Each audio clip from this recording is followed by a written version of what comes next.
The Week in Art is sponsored by Christie's. Visit christies.com to find out more about the world's leading auction house since 1766. Auction, private sales, online, art, anytime.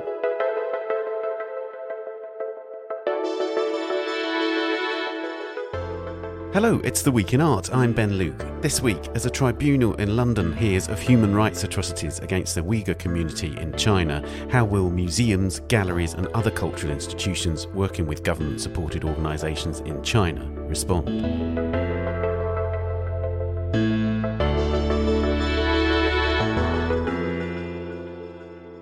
I talked to the art newspaper's editor-at-large, Cristina Ruiz, who's heard many hours of disturbing evidence at the tribunal, and to Sir Geoffrey Nice, the tribunal's chair. Also this week, I talked to Martin Bailey about his latest book on Van Gogh, looking at his final months, his death and his legacy.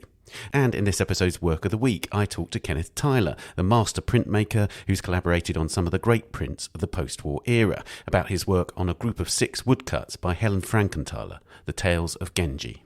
Before all that, our sister podcast, A Brush With, is back with a new series of 4 episodes. In A Brush With, I talk to leading artists in depth about the influences and cultural experiences that have helped define their life and work. The first of the weekly episodes, A Brush With Philippe Perreno, is out now, and in next week's episode, I talk to Tacita Dean. So do subscribe wherever you get your podcast to hear those and to explore the archive, now more than 25 conversations with artists from Ragnar Kjartansson to Julie Meritu, Rachel Whiteread and Rashid Johnson. Now, in June and again this month, a tribunal in London has heard from numerous witnesses about alleged atrocities committed against Uyghurs and other Muslim groups in the Xinjiang region of China. The tribunal heard from Uyghur survivors of detention camps and numerous experts about the scale of the violence against Uyghurs, which has coincided with a draconian suppression of religious practice in the region and the destruction, defacement or closure of mosques, shrines, Muslim cemeteries and other sacred spaces, according to experts. Meanwhile, major British and European museums, such as the Tate and the Victoria and Albert Museum, or V&A, in London, and the Centre Pompidou in Paris, are collaborating with state-owned firms in China to develop projects in the country and share their art collections and expertise. The Wiga Tribunal is an independent panel set up in London to investigate the People's Republic of China, or PRC's, alleged human rights abuses and possible crimes against humanity in the Xinjiang detention camps. It consists of 9 members and is chaired by the British barrister Sir Geoffrey Nice, who led the United Nations prosecution of the former Serbian President Slobodan Milosevic at The Hague. The tribunal was convened at the request of the World Uyghur Congress, a group of Uyghurs living in exile, and it will issue a report in December. Cristina Ruiz, our editor-at-large, watched all the sessions of the tribunal and attended some of them in person. I spoke to her about the evidence she heard and about how it affects the worlds of art and heritage. Cristina, you've been attending the Uyghur Tribunal in London. Can you say something about your experiences there? I sat through all 8 days of hearings and listened to the testimony of around 70 witnesses. Of these, around 15 were so-called fact witnesses who have a direct experience of the detention camps in Xinjiang. And the rest were expert witnesses, so people who have some expertise in aspects of Chinese policy or human rights activists or open source specialists, etc. And the picture that emerged from the hearings is of a totalitarian state committing mass atrocities against its own citizens, enabled by the most advanced surveillance tools in the world. High-tech totalitarianism is how one expert described China under President Xi. So this is really, it's a new kind of mass atrocity that has not been documented before with the use of these technologies. The tribunal heard that Uyghurs, Kazakhs, and other Turkic Muslim groups in Xinjiang are being rounded up and imprisoned as part of a draconian suppression of religious practice in the region and coercive secularization. In fact, several camp survivors told the tribunal that inside the camps, all forms of religion are referred to as extremism. The Uyghurs' children are being stolen by the state, in effect. We heard estimates that 500,000 children under the age of 5 are now being raised by the state in what are euphemistically described as kindness centers. And the state has also had to build a network of nursing homes for the parents of the detainees whose children can no longer look after them. So the dependents of these prisoners, both younger and older, are basically now in the care of the state. What crime does the state say they have committed? Mostly they are accused of either of separatism. I mean, the suppression of the Uyghurs has taken place as part of ostensibly a security operation. They are accused of terrorism. The range of charges against them is incredibly extensive. I mean, one expert said that, in effect, you could be imprisoned in Xinjiang simply for having a beard because, this is a sort of marker of Muslim cultural expression. Or if you have WhatsApp on your phone, or if you have the wrong music. I mean, it could really be anything. But the thing to remember is that these prisoners have not had any kind of due process. So, I mean, often there are no charges. They're simply imprisoned. There may be people listening to this who are thinking it's The Week in Art, it's an art podcast. Why are Ben and Cristina talking about this? Tell me why it matters in terms of the art world. Well, there are two reasons. The first is that the treatment of the Uyghurs and other Muslim groups coincides with a crackdown on religious practice and the destruction of mosques, graveyards, and other sacred spaces in Xinjiang. And the scale of the destruction of Muslim sites is definitely something that we, as an art publication, would cover. There have been estimates by the Australian Strategic Policy Institute, for example, that since 2017, 56% of the region's mosques and 58% of its important Islamic sites have been either destroyed or damaged. And there was a lot of evidence of that nature at the tribunal, including from a specialist at Newcastle University who personally documented this destruction during 2 trips to the region. But there's also an aspect of British cultural institutions and cultural institutions across the world, in fact, working directly with state-supported museums in China. And you think that's a big issue, right? Yes, that is reason number 2 why I believe we should be covering these hearings.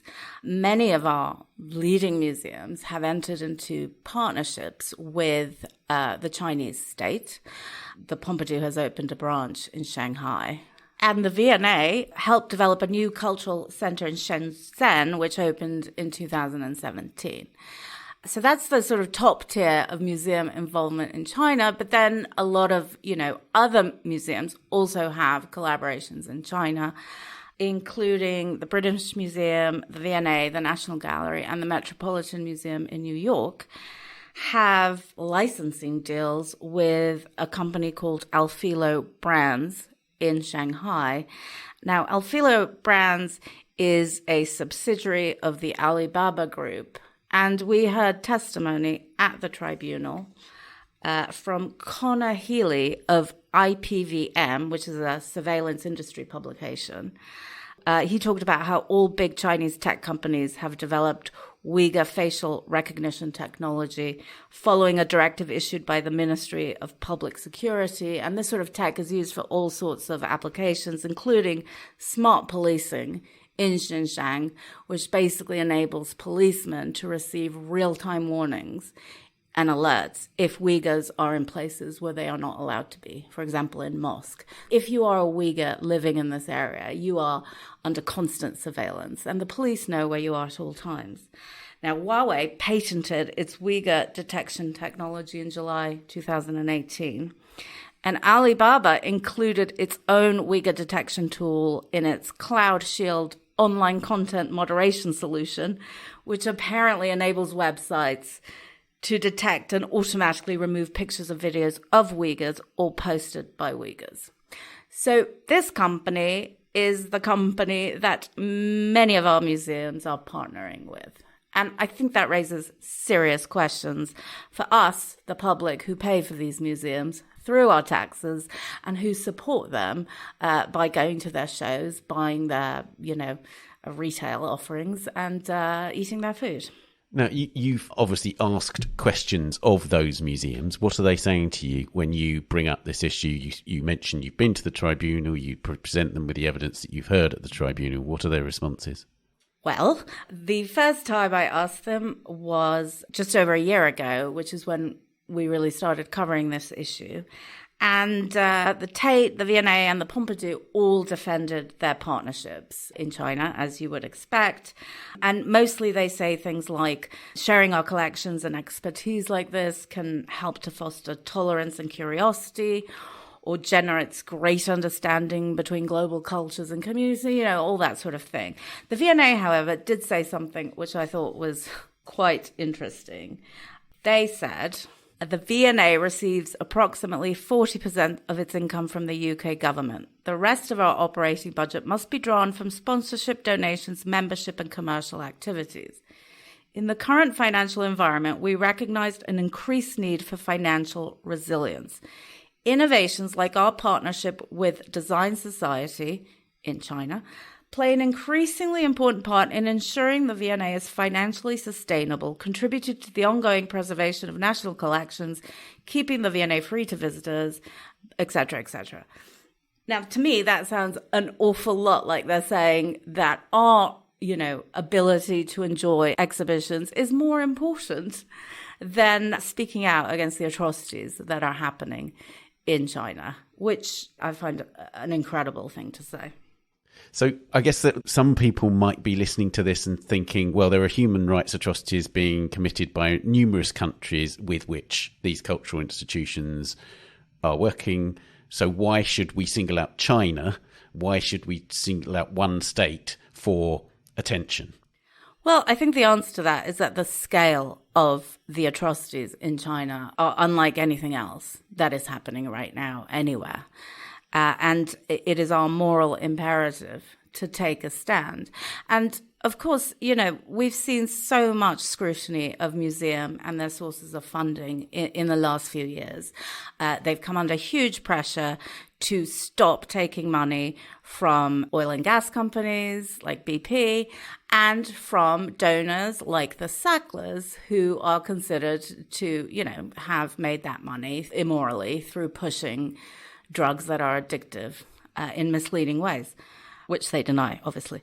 And I think that this is part of that public scrutiny. I think that if most people realize that our museums are rushing to make money in China, which is essentially what they're doing. I mean, these licensing deals are hugely profitable.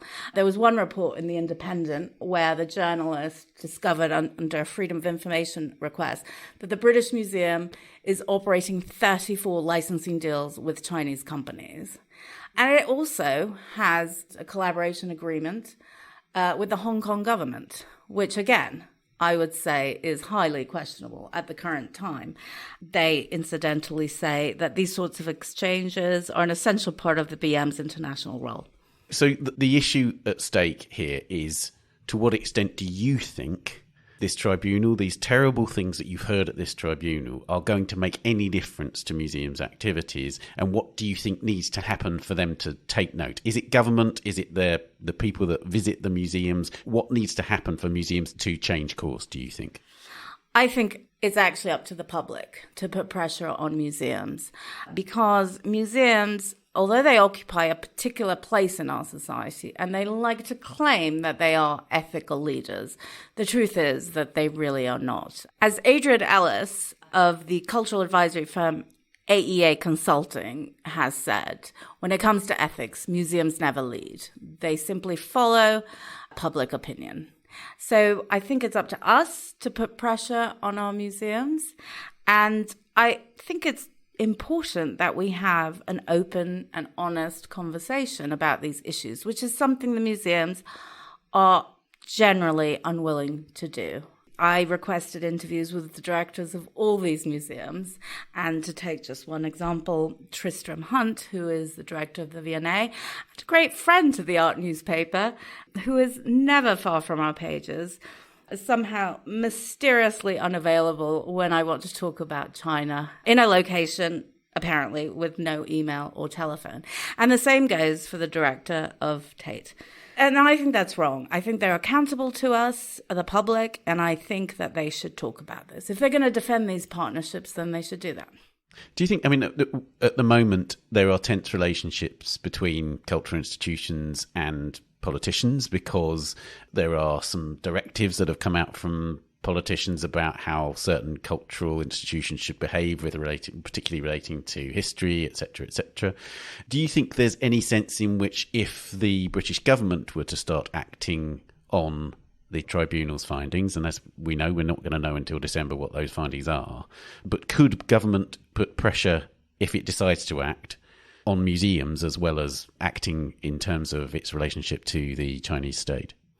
Absolutely. I mean, I think museums very much follow the lead of governments, when it comes to their own foreign relations. So, yes. And to be fair, British parliamentarians voted to call what is occurring now in China genocide.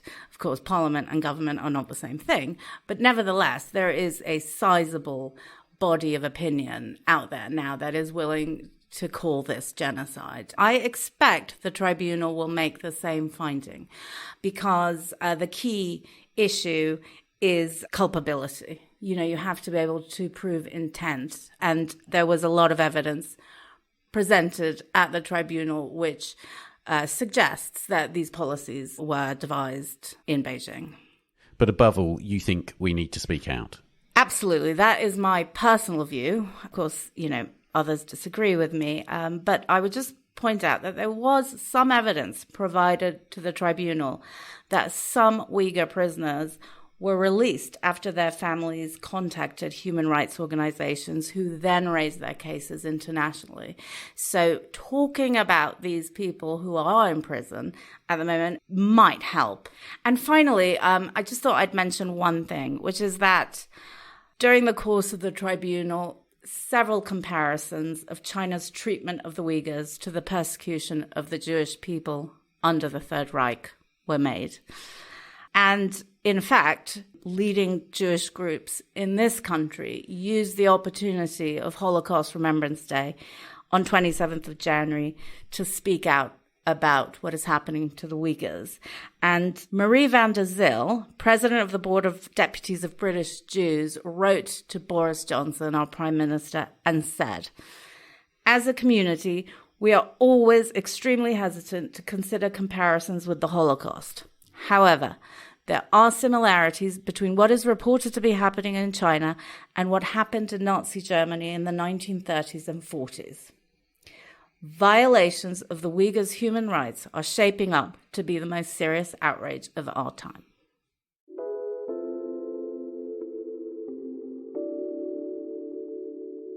Well, that's a very sobering message. Cristina, thank you very much for coming on to tell us about this. Thank you, Ben.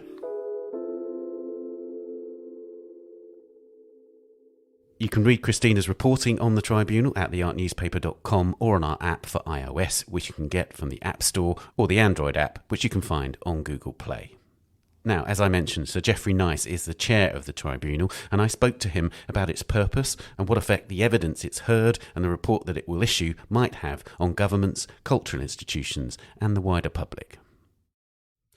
Sir Geoffrey, could you tell us about the tribunal? What is it?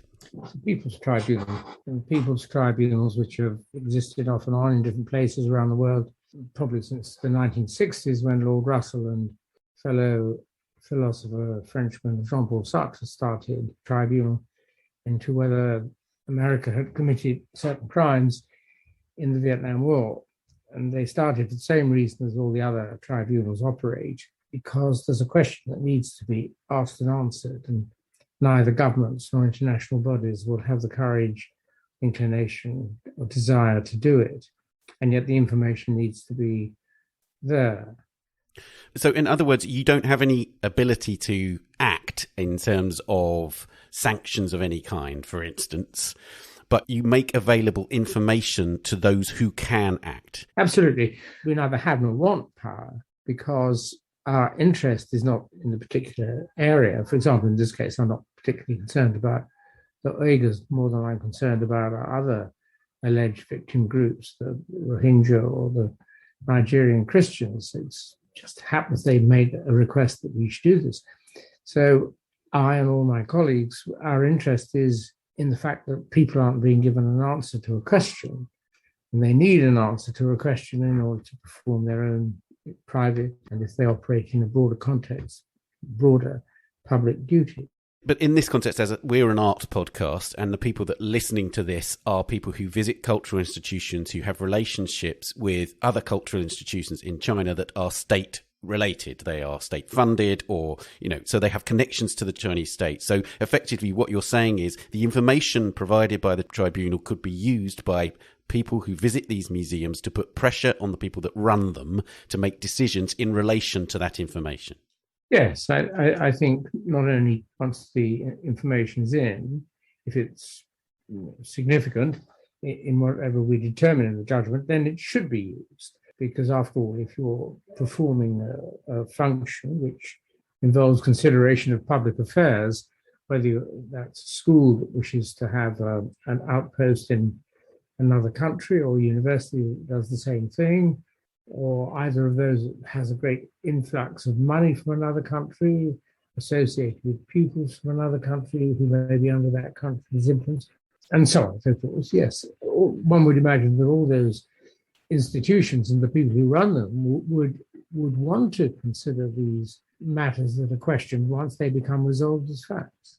In 2018, you were the chair of another tribunal which looked at the harvesting of organs of people in China. That report came down with some conclusions that were incredibly powerful, incredibly disturbing, and you would have thought compelled people to act. But did they? It's hard to know, isn't it? Whether it had any effect in the country concerned in softening the behavior or ameliorating or reducing the trade in organs is something I can't know. Whether it's had an effect on parliamentarians and governments around the world, it's perhaps a little easier to make conjecture about. And the answer is it probably has had effect. That particular tribunal, the landscape from 2000 or 2001, when the first allegations of this were raised around the world in parliaments, with sometimes the odd witness appearing before a committee, and then in books by 3 different authors of considerable authority, and then raised again in parliaments with increasing firmness. The answer from parliaments was, can't hear you, because at that time China was a very important and popular trading partner. And so nobody wanted to know about these things. And to take our own government, 1 or 2 people in both houses of parliament were regularly asking the government, what are you doing about this? It's absolutely disgraceful, and so on and so forth. And the government would always come back, well, we don't think there's quite enough evidence, or we don't think on our analysis the case is proved. Once we delivered our judgment, which is fully public, all the material was fully articulated, all the evidence available. So the judgment was 160 pages, and then there's a few more 100 pages in the book, and then there's a whole website of material. And the judgment was set out in very clear the way the decisions were made. Then government was in this much of a bind. First of all, they had to read the document, which 160 pages might have taken a couple of hours, but it's not an excessive demand. And of course, it would be read by underlings, not by ministers in the first instance. And then they'd have to decide whether they could or should challenge its factual basis or analytical approach or legal factual conclusions. And they never have them. So that here's a decision, a fact resulting from a decision, advanced in a clear way, and government doesn't know what to do. But it can't now deny it. And you will find thus far, although depending on what present political forces there might be, who knows whether this will change, but thus far, no one has challenged that report. Equally, no government has gone out of its way to say we're going to do this much different with the PRC. But there are more and more governments, Australia, for example, more and more professional bodies, Royal College of Surgeons, for example, who, confronted with the judgment of the China Tribunal, are probably different in their approach to China when decisions of certain types have to be made. So, yeah, I think probably does have an effect. This particular tribunal has heard appalling statements by witnesses who've experienced and witnessed terrible things. And one of the conclusions of that last tribunal we were just talking about, it was that it couldn't conclude that there was genocidal intent. But it seems there may be questions of genocide in this tribunal. I don't want to preempt the findings. But obviously governments are obligated under the terms of the Genocide Convention to do certain things. Can you explain, if there are findings from the tribunal that do conclude that genocide is happening, how should governments respond to that? Well, this is a very important point. A little bit of the history of the Genocide Convention. The convention was brought in by this very famous, very important man, Raphael Lemkin, because he realized that offences or criminal acts in countries that weren't at war with other countries weren't going to be subject to any control. There was no ability to go into another country and say, I, as a citizen of the United States of America or the United Kingdom, I'm going to come in and just deal with your problem, or I'm going to deal with your criminal activity in another way. And this all came about, this failure came about partly because of the way the Nuremberg Statute into German war crimes was cast, and the resolute determination of countries, Great Britain and America, not to expose themselves to external investigation of internal wrongdoing. The decolonization or colonizing act of Great Britain, and then the decolonizing acts, which may have been wickedly criminal, a lynching of Black Americans in America seems to have been a very prominent thing that the American government thought about when it was contemplating the Genocide Convention. For example, neither of these countries wanted the convention at all. Don't let the modern politicians try and persuade you otherwise. They never wanted it. And indeed, they didn't accede to it for 20-something years in England's case, I think nearly 30 in America's case. And indeed, the term, it was never used. It was a non-use term. And then it came to prominence in the tribunals set up for Rwanda and the former Yugoslavia. And it was put in their statutes as a possible crime. And so it started to be used. And then the people started to use the term. Victims wanted the term to be affixed to their particular suffering. It's a curious thing, but that's the way it works. Victims want to think their suffering is the worst of all. Well, perhaps not, it's not so surprising, but we would like to think if we'd been treated badly, nothing worse could have happened to anyone. But again, so it became a popular term for consideration. But governments still never wanted to use the term because they never wanted to find themselves saying to another country, that country is committing genocide. Because if they did, then under Article 1 of the Genocide Convention, they'd have to take steps to prevent it. But since governments have never responded to that, and since governments' actions responsive to that have never been tested in courts or even in the court of public opinion, nobody knows precisely what they should do. But it is clear that they should do something. And governments simply want to avoid ever having to do something when they don't know what to do or when it might be against their interests. And our government, the British government, has managed to establish this wonderful Alice in Wonderland protocol where the government says only judges can decide whether genocide has happened. But there is no court that can decide whether genocide has happened for all sorts of reasons we needn't go into now. Therefore, we can't decide that genocide has happened so that we don't have to do anything. I mean, it's a sort of four-part process. And into this process, bodies like ours can, depending on what we say about all these things, I have no idea, lob a fact. And if the fact's difficult to deal with, then the citizen will see the government's having difficulty dealing with that fact. Maybe it'll even go and do something. Maybe it won't spend the next decades trying so hard to keep countries acquitted of possible wickedness in whatever reason it was. You mentioned Bosnia there. I mean, you led the prosecution of Slobodan Milosevic in The Hague. So you have been witness to evidence of appalling human rights abuses and terrible atrocities. Again, not wanting to preempt the tribunal's findings, have you investigated allegations of wrongdoing on the scale that you have heard in this tribunal before? Well, I think possibly the answer hoped for in your question not only won't be provided, but you almost get the reverse answer.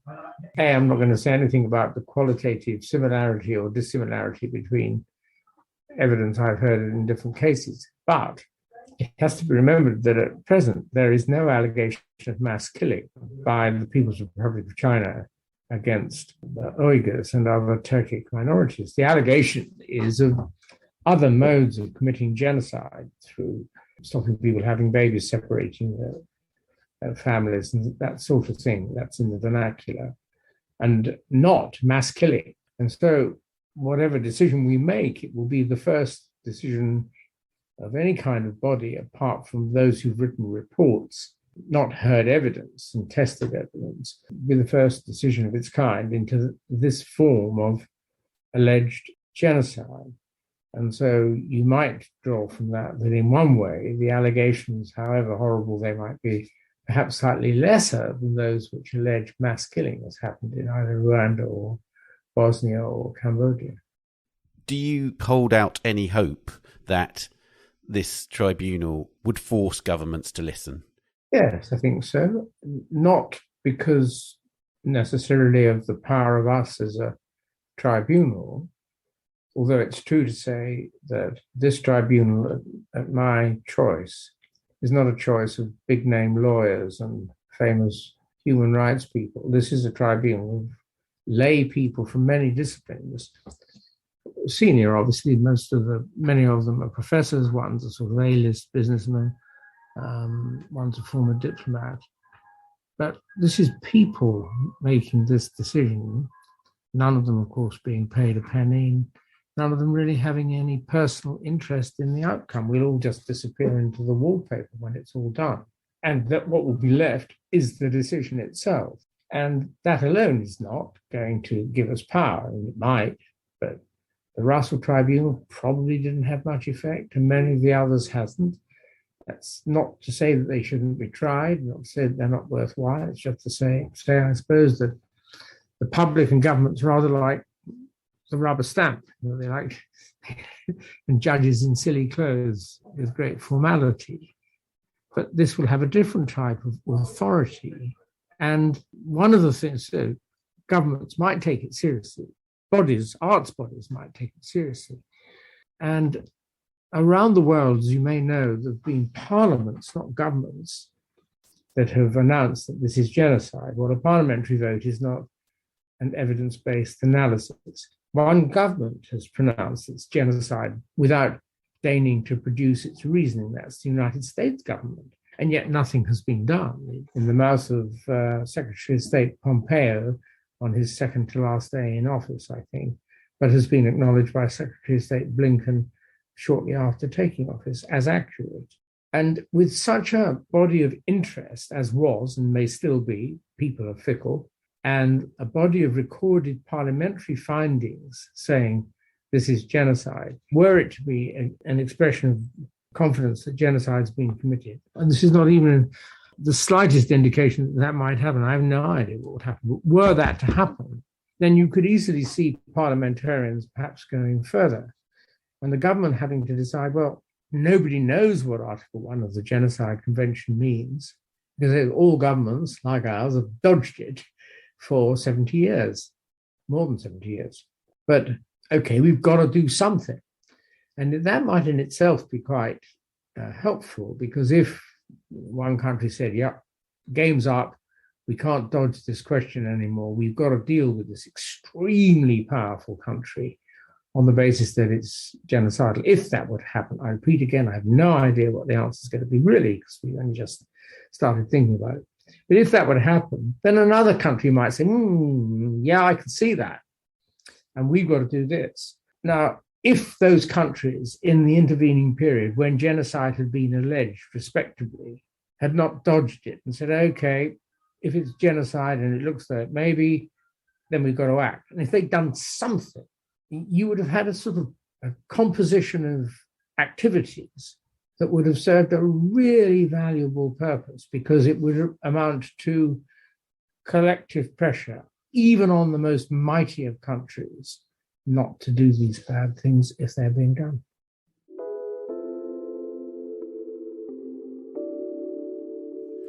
Okay, well, Sir Geoffrey, thank you very much for joining us today. Thank you.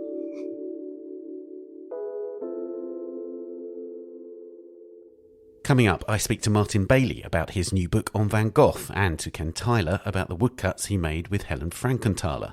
But first, here are a few of the top stories on our website this week. Nadine Dorries, a politician at the far right of the Conservative Party and Brexit champion who's appeared on reality TV and voted against gay marriage when legislation was proposed in 2013, is the UK's new Culture Secretary, following the Prime Minister Boris Johnson's reshuffle on Wednesday. Oliver Dowden, who's held the post since 2019, has been appointed chairman of the party. In terms of personal involvement in culture, Dorries' main role has been as a novelist. There's little evidence that she has any particular interest in the visual arts or museums. One fellow Tory MP told The Guardian newspaper that her appointment was, quote, a colossal mistake.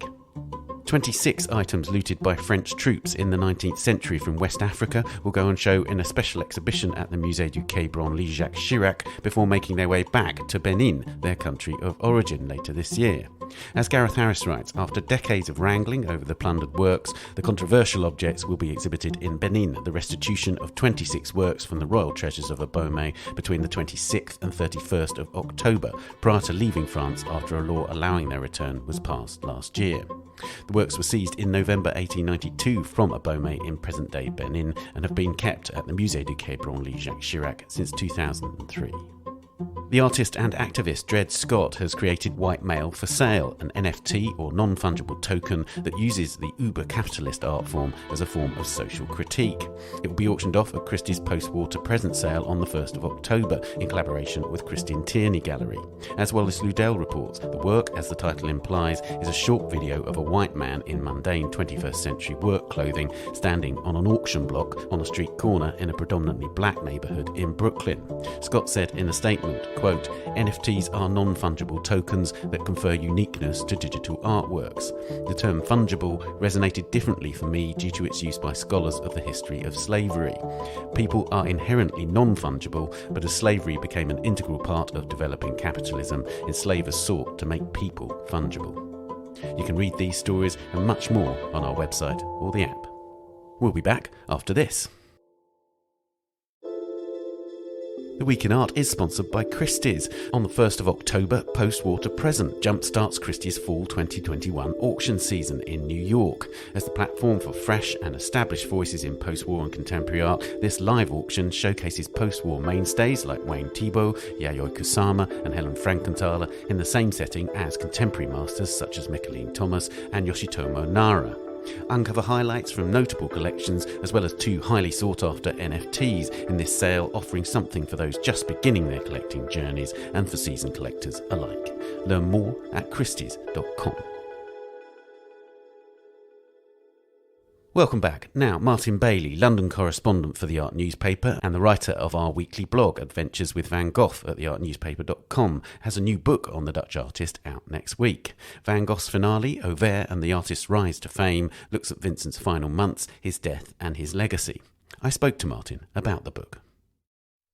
Martin, it occurred to me when I was reading the book how much we think we know about the end of Van Gogh's life, but actually how much you've revealed in this book. Was that part of the inspiration for doing the book? Yes. Well, I feel a bit like a detective, and I really enjoy digging deeper.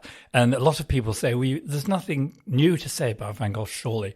But there really is, if you hunt around, and also if you hunt around with a fresh eye, because so many researchers just follow the previous leads. So I really enjoyed writing it, and I hope the readers enjoy reading it. Well, I certainly did. The way you've structured it effectively is the last couple of months of his life in Auvert, which is this northern French town. Then you've got the suicide or was it a murder? And then you've got the period after his death. Tell me about that structure, because it addresses some of the key points of that period, doesn't it? Yes. Well, it's a slightly unusual way of approaching it, but I'd done 2 previous books on Van Gogh in France, one on his period in Arles, Studio of the South, and another when he was at the asylum, entitled Starry Night. So this really completes a trilogy, if you like. The first half of the book is about his period in Auvers-sur-Oise, which was a village north of Paris. And he was there for 70 days and he painted 70 paintings. I mean, what an astonishing productive period, the most productive period of his life in terms of output. So the first half of the book deals with his period there, the paintings and his friends and what he did and where he walked. The middle part of the book deals with his death, which may sound a rather downbeat subject, but it is actually very interesting, and particularly interesting now because there's a controversy over whether Van Gogh committed suicide or whether he was murdered. Well, we'll probably talk about that a bit later. Yeah. And then the final part of the book is about his rise to fame. And it is astonishing that an artist who sold 1 painting during his lifetime now is possibly the most popular artist on the planet, all over the world, and certainly is up there in the top handful and sells for these astonishing prices. I mean, Van Gogh could never have imagined what his paintings would sell for. So the last third of the book is the astonishing story of how an artist suddenly became popular. Let's talk about the Auvers period then first, because obviously the period before this, he'd been in the asylum. And even though he was in the asylum, there were periods then when he was terrifically prolific too, right? But this is, as you say, 70 paintings in 70 days. Tell us about the kind of works that he was making and what propelled him to be so prolific in that period. Well, he was doing mainly landscapes, not entirely. He did a few portraits, including some important ones. But he enjoyed discovering the landscape in Auvers. And it was then a fairly small village with hamlets around it. He was staying in an inn just opposite the town hall, very convenient. And 5 minutes away, he would be in the wheat fields. And it was a very different landscape from Provence, where he'd been working. I mean, the landscape of Provence, we can imagine it, it was olive trees, cypresses, very dry, but very dramatic and very hot in the summer. And Auvers was much more gentle and sort of rolling countryside and a plateau just above the village. And he loved the thatched cottages, didn't he? Exactly. He described them earlier in his life, these sort of thatched cottages, as nests for humans. And he began by exploring the landscape and exploring the cottages. And that really gave him a buzz. And it also must have been very exciting being out of the asylum. Imagine being behind a high wall for a year and then suddenly staying in an inn where you go downstairs and have your meals with the other villagers who come in for a drink. It was a very exhilarating period to arrive there. And he was, in Theo's terms, he was very well when he arrived in Auvers. Was that wishful thinking, do you think, or did it appear like he was well? Because it said he was cured at the asylum. Right? Yes, I think there was an element of wishful thinking about that. I mean, after all, he had several attacks when he was at the asylum, and he'd had only one a few weeks earlier. But he was desperate to leave. And his brother Theo and his doctor at the asylum agreed that he could go. It was a high-risk strategy, and in the end, it failed. Tell us about the characters that he met there, because there's one particular person that he came across when he was there, Dr. Gachet, who was a seminal figure and, of course, produced extraordinary paintings. Yes. Dr. Paul Gachet was a friend of the Impressionists, and he was an amateur artist himself, and he was a doctor. So he was the ideal person to keep an eye on Vincent when Vincent came to Auvers, and he helped him settle in. But Dr. Gachet was really an extraordinary character. He had very wide interests. He was a member of the Society of Eclectics, which was a group of people in Paris who used to meet for a monthly meal to discuss matters relating to art and science. And he really was most bizarre, if you like. He invited Vincent to come for meals, and they very rapidly became friends. That was very nice for Vincent, but in the end, Dr. Gachet was not really a doctor looking after Vincent. He was a friend, and that may have contributed to the problems at the end. There's a curious thing, isn't there, right at the start, where Gachet isn't there and Vincent sends an alarming note to Theo about how he's not to be trusted. Yes, to begin with, the first meeting, I think, was slightly fraught. But I think when they both realised their commitment to art, and particularly to modern art, or Impressionism as it was then called, they then felt that they were almost brothers. There are two portraits of Dr. Gachet, one that he made for Theo and then one for Gachet himself. The one that I know is the one in the Musée d'Orsay. Which one is that? Yes, that was the second one. That was a copy made for Dr. Gachet, and it was given by his son to the Musée d'Orsay. So it's very famous and one of the most important pictures in the museum there. The other painting, which is the original and is, in my view, a finer picture, is in a private collection. It disappeared some years ago after fetching a record price at auction, and everyone's been hunting for it to try and track it down, but it remains in a most private collection. How extraordinary. I mean, it is bizarre, isn't it, when great pictures disappear into private collections and they sort of cease to become part of the public record in a certain way. Yes, and, we've no idea whether it will turn up next week or whether it will take 100 years to turn up. And private collectors obviously keep things quiet for all sorts of reasons. Sometimes it's to do with tax. Sometimes it's family problems. Sometimes they're very private people. That's what you get. If you pay that sort of money, you can do what you want with the painting. Did Dr. Gachet rate Vincent as an artist? He did, yes, and he acquired quite a lot of his paintings, which in the end, of course, were extremely valuable. Dr. Gachet, I think, found them surprising, but he found them interesting, and he certainly admired Van Gogh as an artist. Another of the most famous paintings that he made in that period is of the church, and it has this extraordinary radiant sky. Yes, I mean, the blues in the sky are absolutely mind-blowing. It is a wonderful picture. I mean, it's one of my favourites from the Auvers period. One doesn't know exactly what it meant because Van Gogh, although he started life as a Christian, rejected organised Christianity. He may have stepped inside the church once just to see if there were any interesting paintings. Otherwise, he wouldn't have done. And in fact, when he died, the priest of the church refused to allow his body to be taken to the church because he'd committed suicide. So one wonders exactly why he painted it. But it was one of the most important buildings, obviously, in Auvers. It's set on the hill. And again, we have these sort of diverging paths which appear in a later painting with the wheat fields, which I'll mention in a minute. So I think it's one of the most important pictures he did there. Now tell us about the Wheatfield paintings, because apart from anything else, one of the Wheatfield paintings has become particularly synonymous with Van Gogh's death, even though it actually wasn't the last picture he painted. Yes, I mean, Van Gogh loved the wheat fields, which were on the plateau just above the village. And they were sort of vast panoramic views. And he was there at the right time of the year because he arrived in May when the wheat was beginning to ripen. And then in July, just before his death, it was actually harvested. So he saw the colours changing and he was very, very aware of colours. So he did a series of Wheatfield paintings. The most famous is the one with the crows, Wheatfield with crows, which I'm sure everyone can imagine it, but it's this very sort of bleak scene of a wheatfield with three paths which appear to diverge and end in nothing. Crows flying past, and we don't know whether they're coming towards us, the viewer, or whether they're flying away.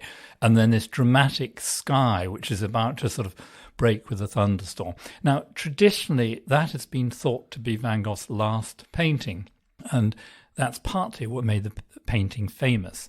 But in fact, it wasn't. And recent research has shown that another painting entitled Tree Roots was actually the last. And that's a very strange painting. It's a series of tree trunks or tree roots, about half a dozen or more, in a sort of row, and they're all sort of slightly at different angles. And it's almost an abstract work. And we know it's the last painting because one of the researchers at the Van Gogh Museum in Amsterdam found an annotated 1893 article which describes it as the last painting, annotated by a very good source. And the other bit of the story, if you like, is that the actual tree roots survive, the actual roots. And astonishingly, a year ago, a researcher, Wouter van der Veen, found an old photograph on a postcard of the roots and was able to identify the spot. So that is an astonishing survival. Let's talk about Van Gogh's death then. Tell us about the circumstances. Did it appear to have been coming for a while? Was he troubled for a number of weeks ahead of his death?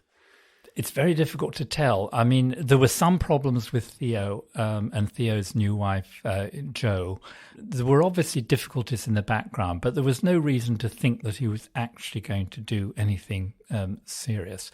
And it appears to have been a fairly sudden decision. It was just one evening he went off at about 6 o'clock. He walked towards the wheat fields where he'd done so many of his paintings, and he had a revolver, and he shot himself in the stomach and died 2 days later from his wound.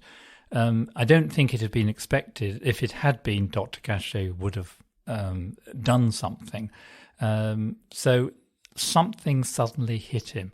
I think basically he was in a very fragile mental condition, and he had some medical problem which caused these attacks, and he suffered an attack, and he decided to end his life. Do we know how he came across the gun? Well, I should mention that the gun itself turned up a few years ago. It was found buried in a field, and it was sold at auction a couple of years ago. It's a very small gun. I picked it up and I put it in my hand, and it was not as long as my hand. It was a very small and not very powerful gun. It most likely came from the inn where he was staying, because the innkeeper probably needed to keep a gun near the till, because of customers sometimes were difficult. But he certainly didn't obtain it legitimately, so we don't know exactly how he got it. He could also have bought it because guns were relatively cheap and very simple to buy. So tell us about the theories that he may not have died by suicide, that he may indeed have been murdered. Yes, until 10 years ago, it was assumed that he had committed suicide, and that's what's been said right from the beginning. And a biography was published by two American authors in 2011, which had the astonishing theory that Van Gogh had been murdered or had been killed accidentally by someone else. Now, for my book finale, I looked at great detail into the evidence of murder or manslaughter, found it very weak. And I think when you put all the evidence together, there is extremely strong evidence to suggest or to show or to prove that it was indeed suicide. I think the most important reason is everyone around him believed that it was suicide. Dr. Gachet, who treated him, who'd seen the wound, believed it was suicide. Certainly the priest, who refused to allow his body to be taken to the church, thought it was suicide. The innkeeper thought that he killed himself. Vincent himself said he killed himself. And most important of all, his brother Theo believed that he'd committed suicide. And let's remember that suicide was really frowned upon and seen as immoral at that time.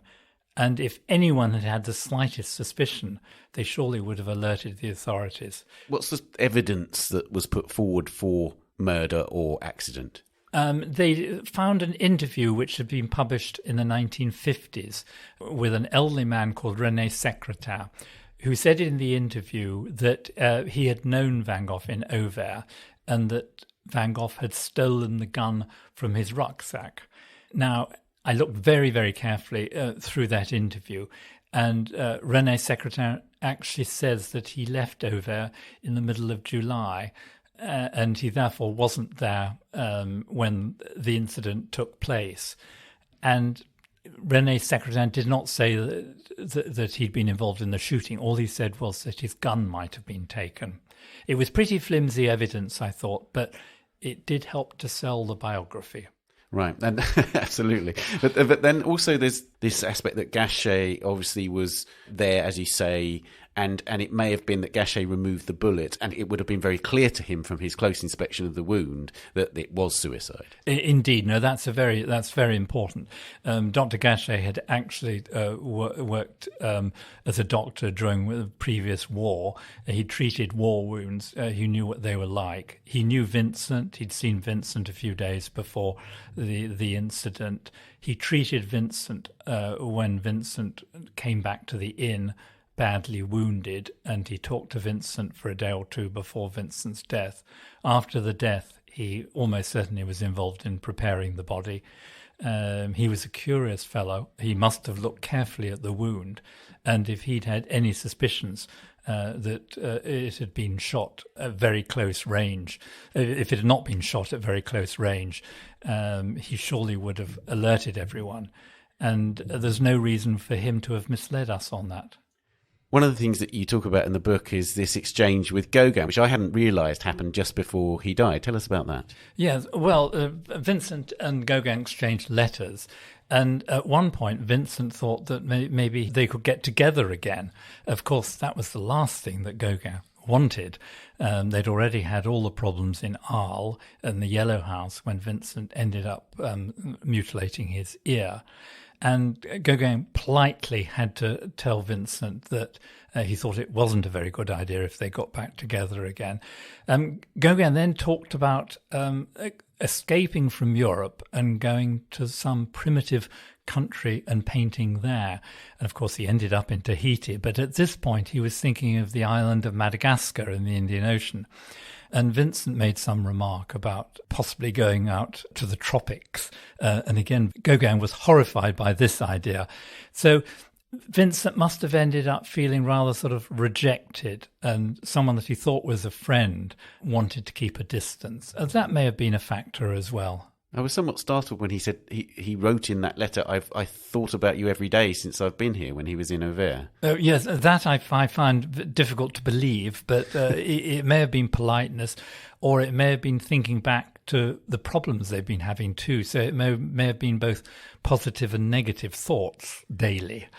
Indeed. Before we talk about the sort of posthumous legacy in terms of his reputation as an artist, there's this intriguing thing about Gachet and Vincent's skeleton several years after he died. Yes, this was most bizarre too. Vincent was originally buried in the cemetery at Auvers-sur-Oise in a plot which was leased for 15 years. So he died in 1890, and in 1905 his remains had to be moved. And Theo's widow came to Auvers, and it must have been very difficult for her to witness the removal of Vincent's remains.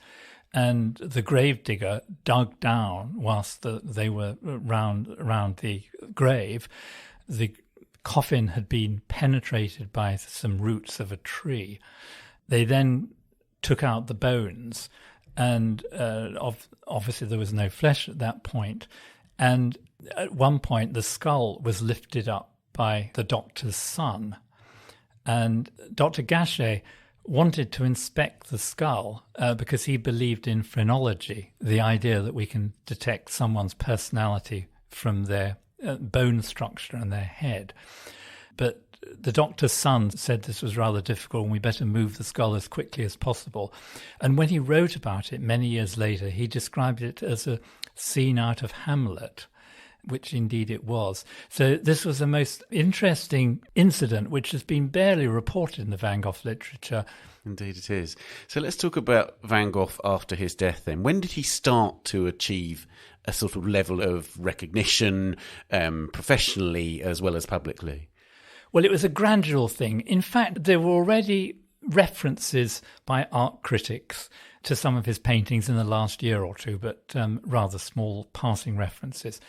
And to begin with, his paintings didn't sell at all, even after his death. But within a few years, they slowly began to be accepted by avant-garde collectors. Other artists bought them.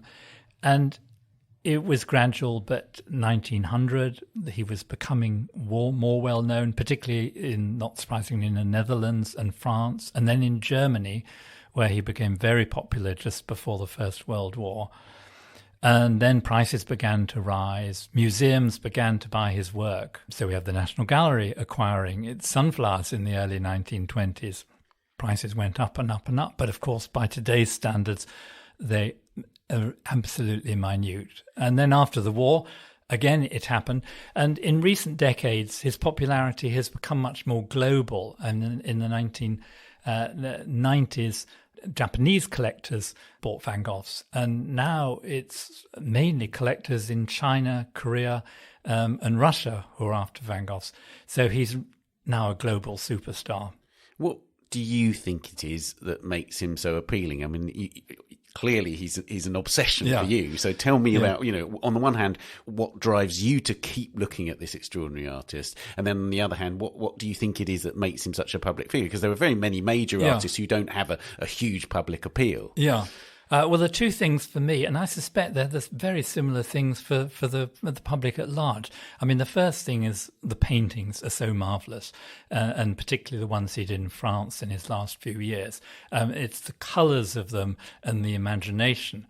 And they've got instant appeal. So we see the sunflowers and, it's a wonderful sort of uplifting image. But there's also more to them. So anyone who's just seen a reproduction of the sunflowers ought to go and see the real thing. And there's depth to it. And you realise, it's not just sunflowers. He's talking about flowers at different stages in their life. He's making other points as well. So first of all, it's the actual art. But secondly, he's such an amazing and interesting person. So he's, ripe for biographies. And he led an astonishing life. He started off as an art dealer working in London when he was in his early 20s. He failed at that. He was working as a preacher in the Borinage coal mining area in Belgium. He became an artist. He lived with a prostitute in The Hague. He was in a mental asylum. He mutilated his ear. And we know so much about his life because of his marvellous letters, which is a wonderful gift to a writer, but also makes it interesting for everyone because he writes about his paintings and he writes about his life. So we have his own comments on the paintings. So it's these two things.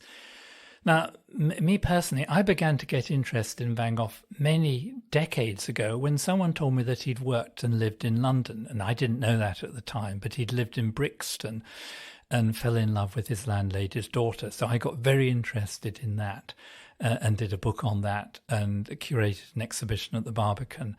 And I had no intention of becoming a Van Gogh specialist, but I couldn't really drop it.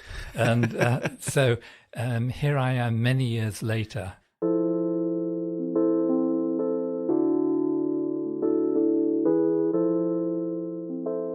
Martin, thank you very much for joining us again. Thank you.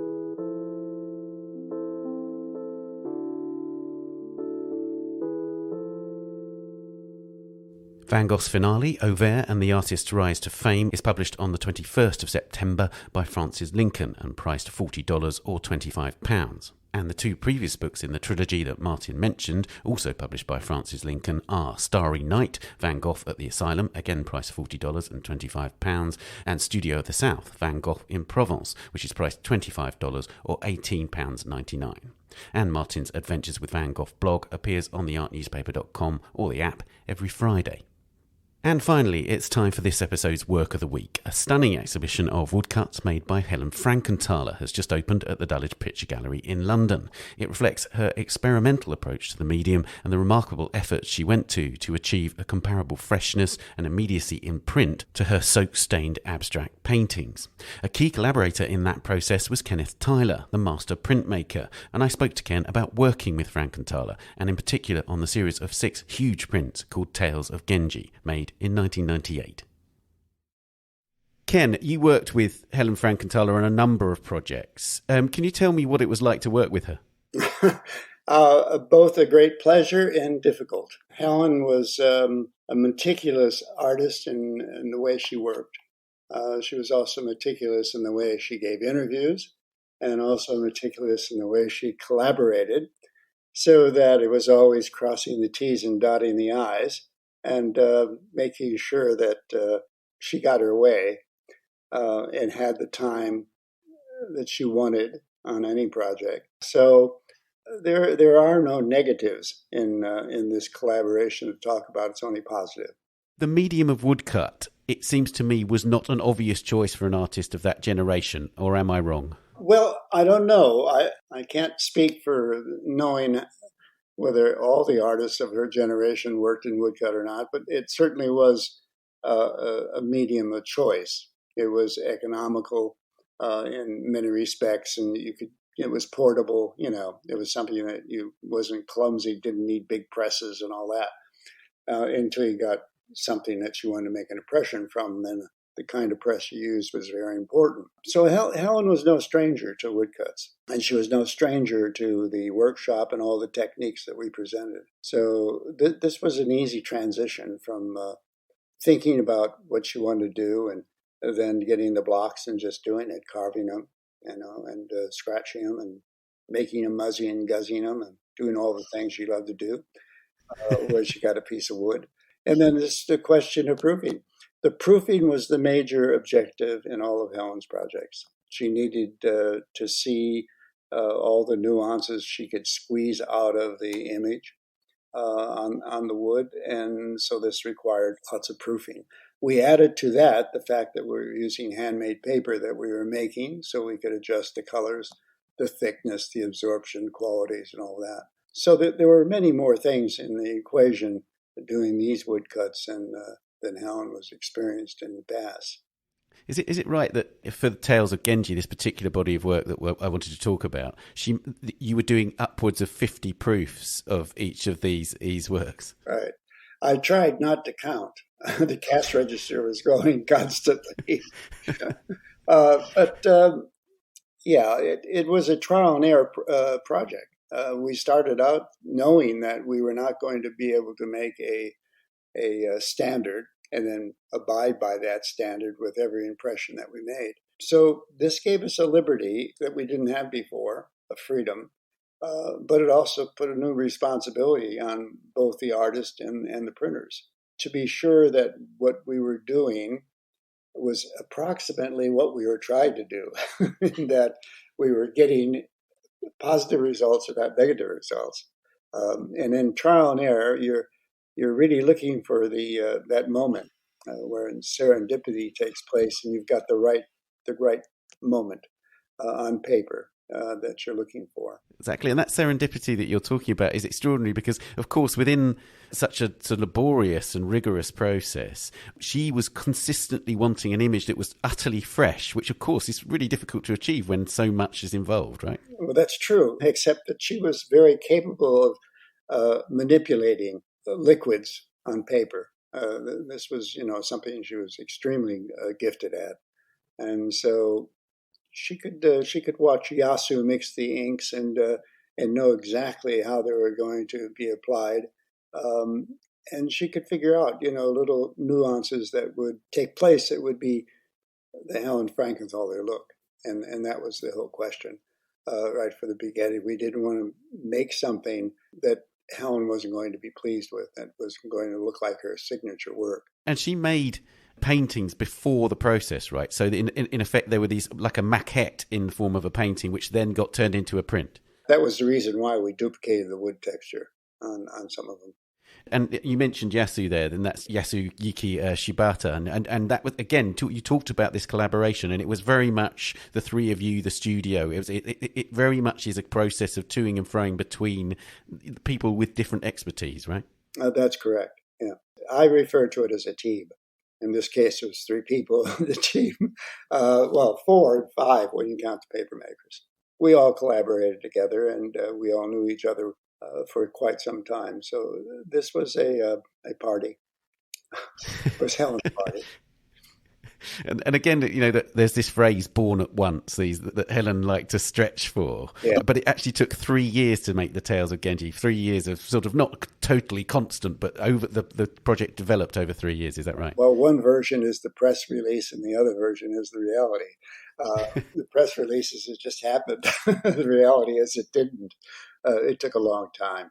But that's okay. We liked projects that took a long time. We gained a lot of knowledge from that kind of process, the slow one, carefully recording everything and making sure that we had some dialogue to continue from session to session. Because mind you, Helen was not working in the shop constantly. She would come and visit, and the visits were sometimes very brief. And that was very, very tough for us to deal with at times, because we would need her in the midst of proofing and she would not be there. She'd be on the telephone or in the studio working on something else. So it was hard in the beginning with the first one. And then after that, it got easier, because then we started to get a routine.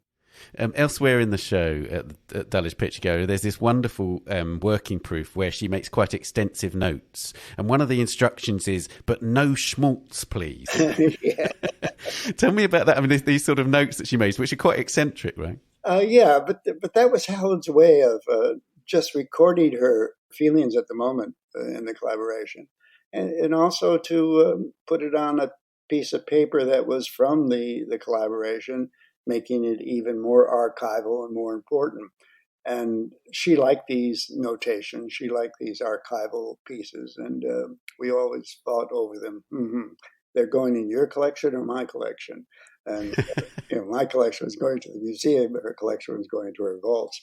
She loved the concept of proofing. I think given her druthers, she would just love a pile of proofs at the end of a session and forget about trying to addition or make them look alike.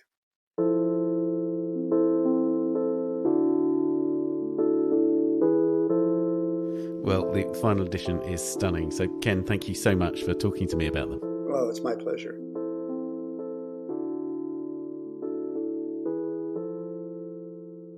Helen Frankenthaler, Radical Beauty, the first major exhibition of her woodcut prints, will be on display at the Dulwich Picture Gallery until the 18th of April 2022. To coincide with the exhibition, a special display shows Claude Monet's Water Lilies and Agapanthus from 1914 to 17, alongside Frankenthaler's painting Feather from 1979. If you're in London and you're quick, Imagining Landscapes, paintings by Helen Frankenthaler, 1952 to 1976, is at the Gogh Gallery in Grosvenor Hill until tomorrow, 18th of September. And Without Limits, Helen Frankenthaler, Abstraction and the Language of Print is at the Blanton Museum of Art in the University of Texas until the 20th of February next year, and focuses on the Frankenthaler Foundation's gift of 10 prints and 6 proofs by the artist to the Blanton Museum. And that's all for this episode. You can subscribe to the Art Newspaper at theartnewspaper.com. Click on the subscribe link at the top left of the page and you'll find a range of subscriptions. And do subscribe to this podcast and a brush with if you haven't already done so. And please give us a rating or review if you've enjoyed it. We're on Twitter at Town Audio and on Facebook and Instagram, of course. The Week in Art is produced by Julia Michalska, Amy Dawson and David Clack, and David also does the editing and sound design. Thanks also to Henrietta Bentle and Daniela Hathaway, and to this week's guests, Cristina, Sir Geoffrey, Martin and Ken, and thank you too for listening. See you next week. Bye for now.